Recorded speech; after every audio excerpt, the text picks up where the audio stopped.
Hi friends, అందరూ బాగున్నారా? మేమైతే చాలా బాగున్నామండి. టుడే మా కర్రీ స్పెషాలిటీ పచ్చిరొయ్యలు అండ్ ములక్కాడ కర్రీ. వెరీ టేస్టీ, సింపుల్గా ప్రిపేర్ చేస్తున్నాను చూడండి. మా స్టైల్లో బాండి పెట్టుకొని ఆయిల్ వేసుకొని, ఆయిల్ వేడెక్కిన తర్వాత ముందుగా ప్రిపేర్ చేసుకున్న పచ్చిరొయ్యలు క్లీన్ చేసుకొని పసుపు, కారం, అల్లం వెల్లుల్లి పేస్ట్ మొత్తం కలిపేసుకొని ఒక 10 నిమిషాలు పక్కన పెట్టుకొని ఉంచుకోవాలి. నెక్స్ట్ అవి వేయించేసి పక్కకు తీసుకున్న తర్వాత ములక్కాడ, ఆనియన్, మిర్చి అన్నీ తరుక్కొని పక్కన పెట్టుకోవాలి.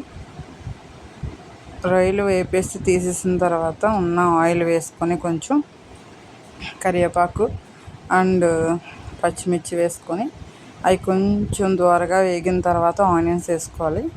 ఆనియన్స్ వేసిన ఒక 5 సెకండ్స్కి మనం సాల్ట్ వేసుకోవాలి, ఎందుకంటే త్వరగా మగ్గిపోతాయండి. వేసుకుంటే గోల్డెన్ కలర్ వచ్చిన తర్వాత ఆనియన్ బాగా వేగిన తర్వాత అల్లం వెల్లుల్లి పేస్ట్ 1 స్పూన్. నేను అల్లం వెల్లుల్లి పేస్ట్ ఇంట్లోనే ప్రిపేర్ చేసుకుంటానండి, అదే వాడతాను. ఒకసారి ప్రిపేర్ చేసుకుంటాను 1 మంత్కి ఒకసారి. నెక్స్ట్ కారం బాగా వేయించిన తర్వాత ములక్కాడలు కూడా వేసేసి మొత్తం కలిపేసుకొని పక్కన పెట్టుకోవాలండి. చిన్న మంటలో ములక్కాడలు వేసిన తర్వాత చిన్న మంటలోనే మనం స్టవ్ పెట్టుకోవాలి. మగ్గిపోయినాయి చూడండి. అలా మగ్గేసరికి వాటర్ పోసేసుకొని మూత పెట్టేసుకోవడమే. మధ్యలో రైస్ కూడా అయిపోయింది, మీకు చూపించాను చూడండి.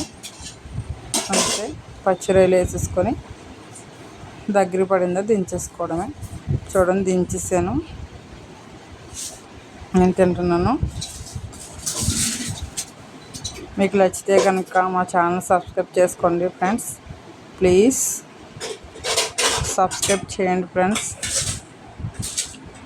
మా పాప వచ్చి నేను వీడియో తీస్తాను అంది, అందుకని స్టార్టింగ్ అక్కడ నేను వీడియోలో మీకు ఇస్తాను. Thank you for watching. Please subscribe చేసుకోండి ఫ్రెండ్స్.